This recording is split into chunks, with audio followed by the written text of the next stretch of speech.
With Yuta's introduction in the anime and his constant relevance in the manga, he has been quickly established as one of the strongest characters in all of Jujutsu Kaisen. But that doesn't mean he's invincible. In this video, we're going to talk about the characters who we think can just flat out defeat Yuta, and characters who have a pretty good chance at doing so. And with me today, I've got my friend CA Domain, so why don't you introduce yourself? What's good, bro? It's Drew. We here to talk about some JJK, so let's get it. Yeah, before we get into the matchups, let's just go over some like general Yuta scaling. So if we start with speed, his most impressive speed feat is probably his recent fight with Kinjaku, where he like managed to somewhat blitz Kinjaku in base. I don't think he did blitz him because Kinjaku was off guard, but that is still like a pretty good feat. So that should put him like the higher echelon of like special grade level characters speed wise. As for AP, we saw him clashing with Ryu with the Rika Love Bean, and yeah, he has RCT, he has a domain expansion, probably one of the best ones. And yeah, like he has his statements of being the second to Gojo. He's like an insane prodigy. He became special grade in a few months. There isn't really much to say that you probably haven't heard yet, right? I mean, it's Yuta. Yeah, like Yuta's basically the GOAT. Kind of similar to what you were saying, like the narrative of Yuta is very much like on the good guy side, at least after Gojo, Yuta's like up next, or he's in that group of people that are up next. And Gojo said as much too. So to start with, we're gonna get the obvious matchups out of the way. So Gojo versus Sukuna. CA, you have anything to say? I mean, Gojo himself was like, yo, don't join the fight until you guys are till I'm weaker than you guys, and they didn't ever join the fight. Yuta and Hakari were both like, oh, Gojo's base amplified like infinity punches one-shot us, and we don't really know if that was time skip Yuta and them, but it's like Yuta and Hikari weren't ever like, oh, we've gotten stronger, you know what I'm saying? They were just like, yeah, it's true, you know what I'm saying? So it's really not even worth speaking about, to be honest. Yeah, like Gojo was able to one-shot Uraume, and Uraume does scale to Jackpot Hakari and by extension Yuta, so yeah, I don't think there's like really much of a conversation. Same with Sukuna, he probably one-shot them. I mean, maybe you could say that like Yuta here, he like copies the 6 eyes, or he copies Limitless, but that's kind of just headcanon, right? So yeah, he's getting taken care of. Yeah, so up next we've got Kashimo. So we're gonna do base and his curse technique, but yeah, to start with his base, it's actually a pretty close matchup. So base Kashimo has like pretty direct scaling to Jackpot Hakari, and Jackpot Hakari we know should be relative to Yuta. Like there is that statement that Yuta himself said Hakari is stronger than him in Jackpot, and it's like whether or not you think that's true or not, it is implied that they're at the very least in the same level. Gojo also said he puts Hakari and Yuta in the same level like continuously. I feel like all the scaling for Yuta and Hakari are just consistently like together and tied up and stuff, but I feel like the scaling of base Kashimo, which we said in the last video, base Kashimo is basically Kashimo without his CT, his curse technique. So base Kashimo, he's kind of compared to like pre-time skip Jackpot Hakari though, you know what I'm saying? I feel like that's a little different. Post time skip Yuta he might be able to take this fight. I think he could probably take this fight. Yeah, I agree. Pre-time skip, I mean, like Kashimo, he's a pretty dangerous guy, right? He has like those like extremely lethal lining attacks that like pretty much short hits, but he doesn't seem to have RCT in base, so that would like be pretty rough. And he also doesn't have a domain, so he does have Hollow Wicker Basket, but like we don't really know the extent of like how much that protect against like a full blow domain. The only line of scaling he has to Yuta is pre-time skip, right? But we know he got way stronger post time skip. We have the argue to Maharaga statement where Yuta's confident that he could like step in and fight them. We have like base Hakari being able to like hold his own against Uraume. Yeah, exactly. So it's like like Hakari got Hakari, Yuta, everyone pretty much got a crazy boost, and it feels like base Kashimo is tough, but like you were saying, he just don't have enough. Like one, he doesn't have the domain, which is like in a domain battle he's gonna get beat on that. Then the RCT as well, so it's like any damage bro gets against Yuta, it's kind of wrapped. So I feel like time skip Yuta is probably putting bro in the paint. I can't lie. Yeah, 100%. Okay, so what about CT Kashimo?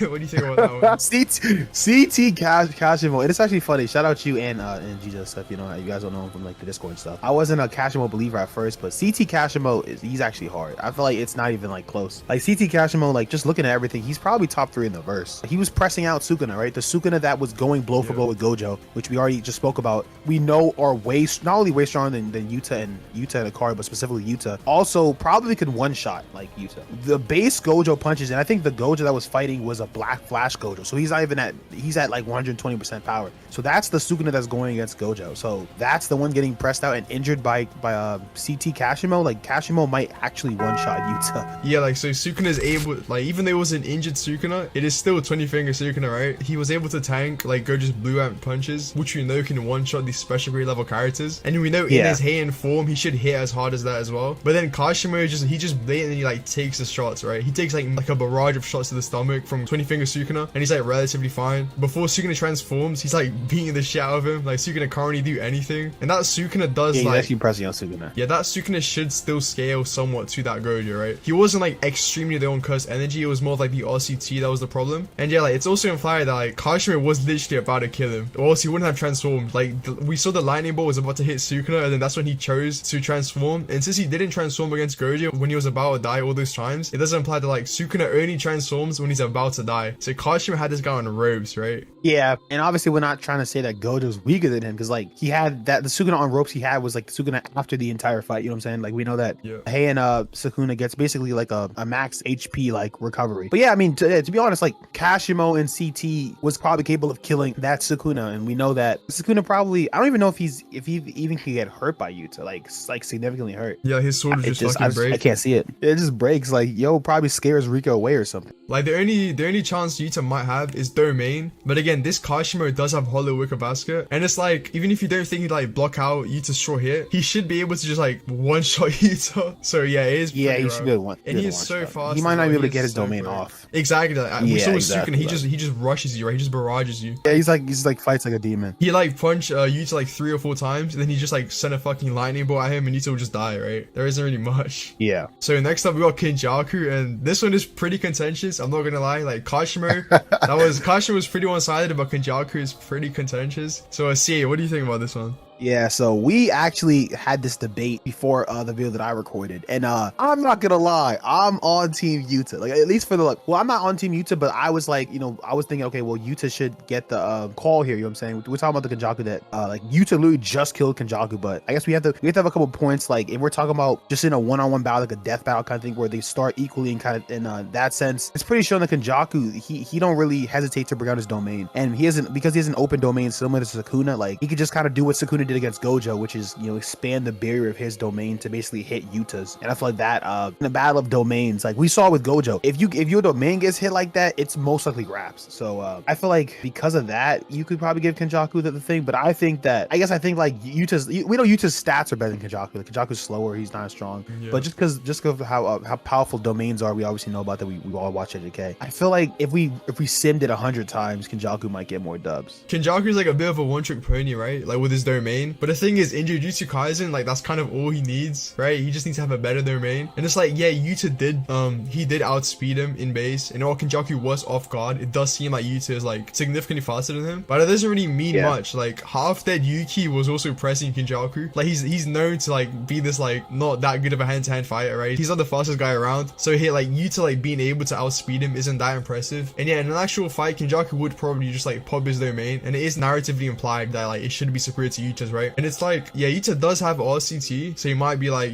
what if he does like, he pulls a Gojo and he just heals through Kinjaku's domain? But it's like, even if we're generous to Yuta and say he has like Gojo's level of RCT, right? He wouldn't be able to just keep it up, right? Like the only reason Gojo was able to spam RCT and like still move and do all that stuff was because of his like cursed energy refinement. If that's Yuta, even though Yuta has all this cursed energy, he like run out so quickly, dude. He'd run out so fast. So it just wouldn't work out. Yeah. Like, so even if we do give Yuta this Gojo level RCT, say he might be able to heal through Kinjaku's domain, after like a few seconds, like his RCT would just stop working and he'd just be out of like its cursed energy. And then he's done. Yeah. Honestly, even with the fighting with Gojo and Sukuna, we like the only reason they were spamming RCT like that is because their refined cursed energy consumption was so small. I mean, obviously Gojo's is like infinitely close to 0, which I think Gojo almost, no, he didn't run out of cursed energy, but he was definitely going like flying through cursed energy. Then Sukuna's like, not only is Sukuna's refinement just way better than Yuta, but he has like over double the amount of cursed energy, right? Yeah, so and we saw they were getting kind of low. There was a point in time when it was like, I think it was at the end of the battle when they were like, Sukuna couldn't RCT. Yeah, when the RCT. And then Gojo, the only reason Gojo could is because of black flashes, but he was like slowing down as well. Exactly. Like, so the thing is, I think the reverse curse energy, the reverse curse technique, it drains so much, and these guys are like gods at their consumption levels. So Yuta not gonna hold. He can't RCT throughout a whole battle like they can. So it's because of the domains. It's kind of a blunt for bro. I can't lie. Yeah, exactly. And just like narratively as well, Kinjaku's got like that final final villain aura, right? Maki stated that like they can't defeat him through like conventional means, which does imply like she doesn't feel confident sending Yuta to 1v1 him, which is why like they caught him lacking, right? They sent Takaba like to like get him off guard, and then they just sent Yuta to like sneak up on him. Yeah. So yeah, I do feel like it is also narratively implied like Kinjaku should be slightly above him. Even the way Kinjaku views Yuta, he doesn't really view Yuta as all that, and he might be saying like, oh, you know, like Yuta killed him, right? He exceeded his expectations. Kinjaku was wrong, but it's like the only reason Kinjaku did lose was because Takaba surprised him, right? Like even as Kinjaku dies, he's like, oh shit, like this Takaba guy. The only reason I lost was because he didn't want to be interrupted. He makes no mention of like Yuta stronger than expected. Oh yeah, it's interesting because like the only people he kind of respects is like literally Gojo and Sukuna, because it's like even throughout the series he's like, oh yeah, I don't get what people see in that Yuta fella. But it's like, so I guess an internal statement, yeah, right? Like when he for instance like when he fought Yuki and he was like thinking to his head like, oh shit, like can I even defeat her? Like it wouldn't really make sense for him to like subconsciously underestimate Yuta, right? So like because with Yuki he did just like think to his head, and yeah, like as he's dying he's like, oh shit, like Takaba, that's why I lost, right? He makes no mention of Yuta being stronger than he expected. Okay, so next up we've got Yorozu, the Heian sorcerer herself, and yeah, Yorozu is probably one of the most like highly debated characters in JJK in terms of power scaling. It is so vague as to how strong she actually is, and there's so many stuff to like take into account. But yeah, I think me and C do agree that she would probably take this, right? Yeah, so I mean, just looking at, like you were saying, she's kind of hard to scale. Looking at,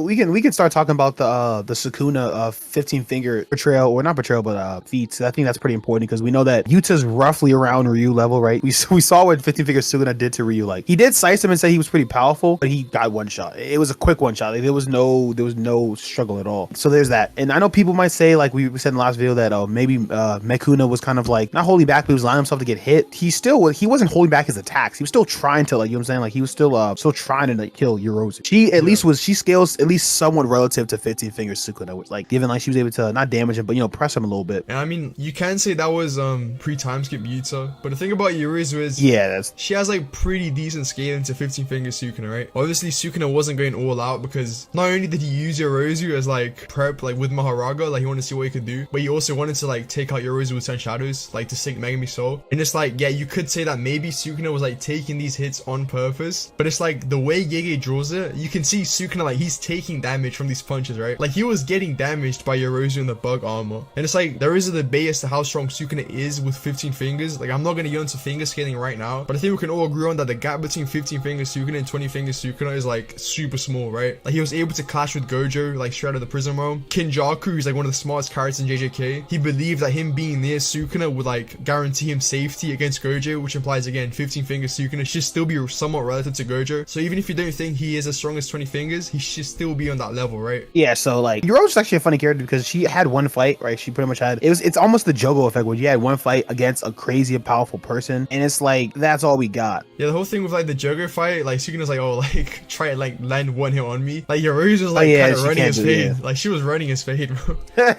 She was low key pressing a little, bro. That's what I'm saying. That's so what like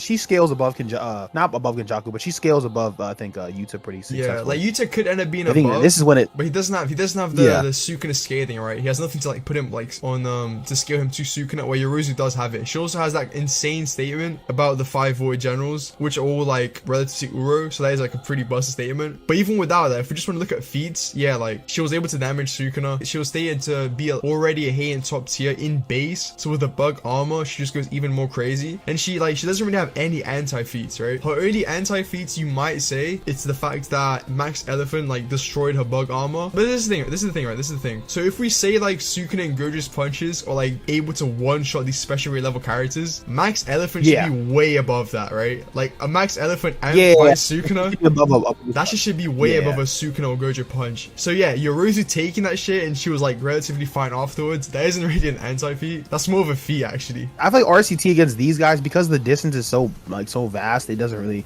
I think after Yorozu, the people we talk about, then his RCT might be more helpful against.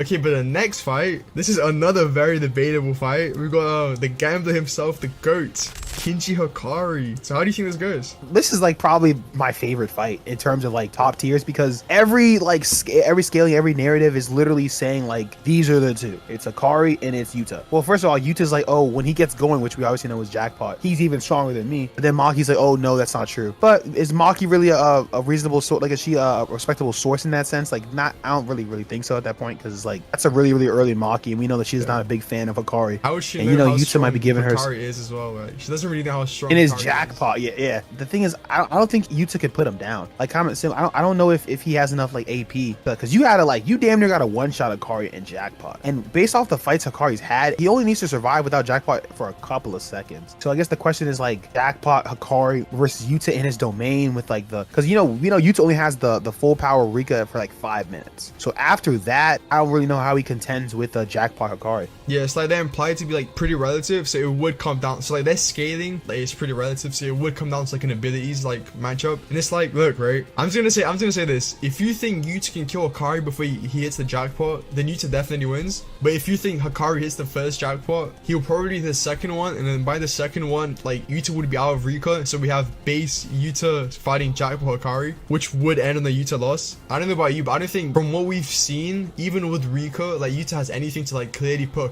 jackpot Hakari down. Like maybe even like his most powerful move is his Rika blast. From what we've seen, right? Do we think that's one-shotting Hakari?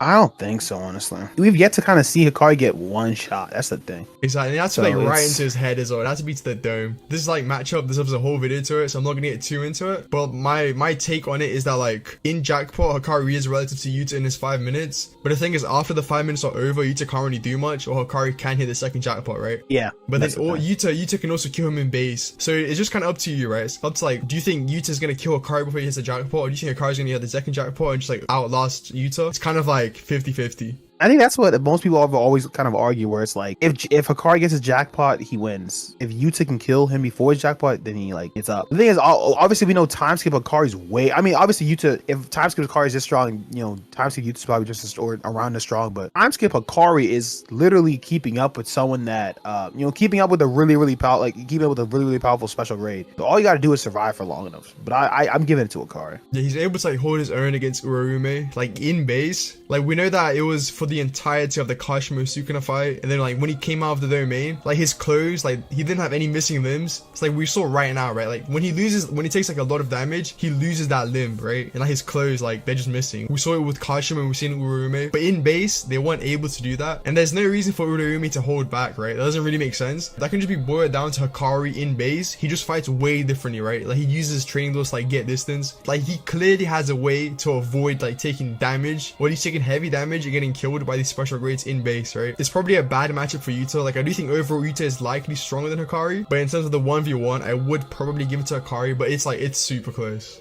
Yeah, I think it's super cool. And just based off of what we've seen in like just the series, it seems like I think it's beat a similar amount of opponents. I feel like in I think in matchup wise, Hakari matchup wise gets a lot of people out the paint. For sure.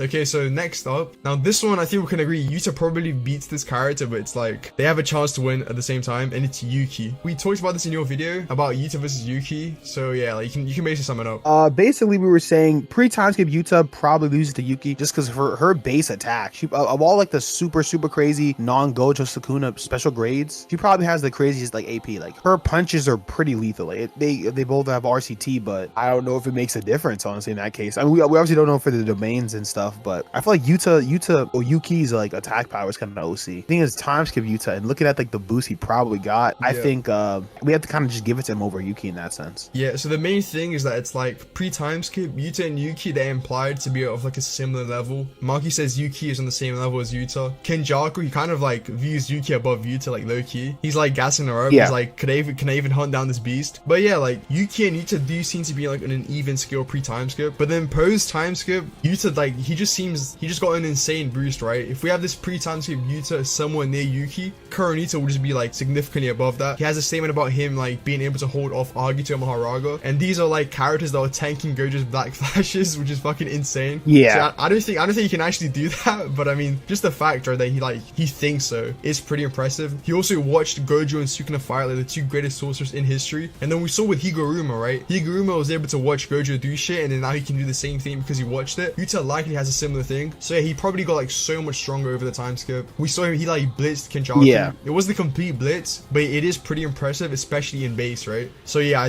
we're not gonna count for domains. I didn't say this on the Hakari fight, but yeah, we're not gonna count for domains because we don't really know like what his domain is. But yeah, with Yuki, if we take domains out of the equation because we don't know, Yuta should probably just outstat her, right? Like Rika should beat up Garuda. Like if we're talking about the Shigamis, Yuta himself, like he should be able to beat up. He should be able to beat up Yuki as well. And then lastly, for the characters that like have like a pretty good chance at beating Yuta, we've got Maki and Toji, the heavily restriction duo. So what do you think?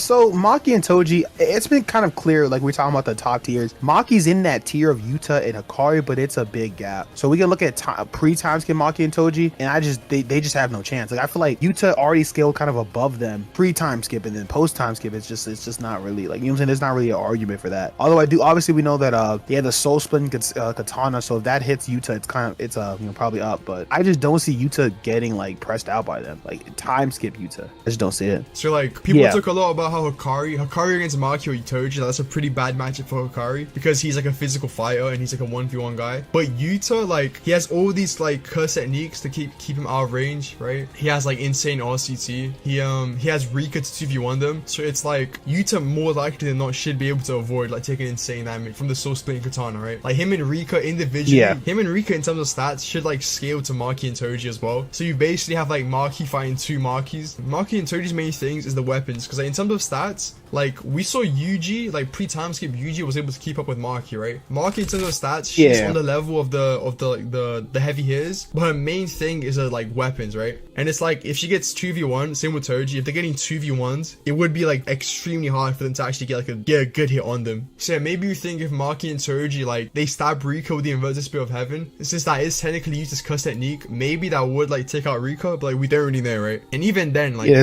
do we really think they're like getting a clean hit? Like Yuta just like letting them do that? So yeah, I would probably give it, I think you agree, like we should probably give this one to Yuta, but he definitely have a chance. Again, like these are characters, they all have like a solid chance of beating him. So yeah, but we do think Yuta probably takes it. Yeah, it's just likelihood. Yep. And then yeah, that's pretty much the video. So obviously there are other top tier characters, for instance like Uraume, but we haven't really seen too much for them. Or like Ryu and Uro, like we saw how that fight went. And then everyone below that, like the disaster curses, like grade ones. Like I think everyone agrees that Yuta probably just like Nanami, he's not gonna scrap with Yuta, right? I don't think anyone wants to see that. Nanami. Oh, I haven't heard that nigga's name in so long. So yeah, but yeah, that's pretty much it. So if you enjoyed watching, please make sure to like and subscribe. Also subscribe to CA Domain. You have any closing thoughts? Appreciate you having me. You know what I'm saying? We more collabs on the way. I dropped my video, or I don't know which one dropped it first, but I had a video I collab with Heavy, so that'll be fun. But nah, you know what I'm saying? That's pretty much it. Appreciate you having me, bro. Yeah, no problem. God having you. And yeah, that's about it. So yeah, I'll see you guys next time. Peace. Before you kick off the video, if you're looking for some high quality anime merch and just overall accessories that are also very affordable, then please make sure to check out Anime Express. The link will be in the description, and if you want to support me as well, please don't forget to use my code HEAVYOR10 for a 10% discount, as that would really help a ton. Other than that though, I'm out.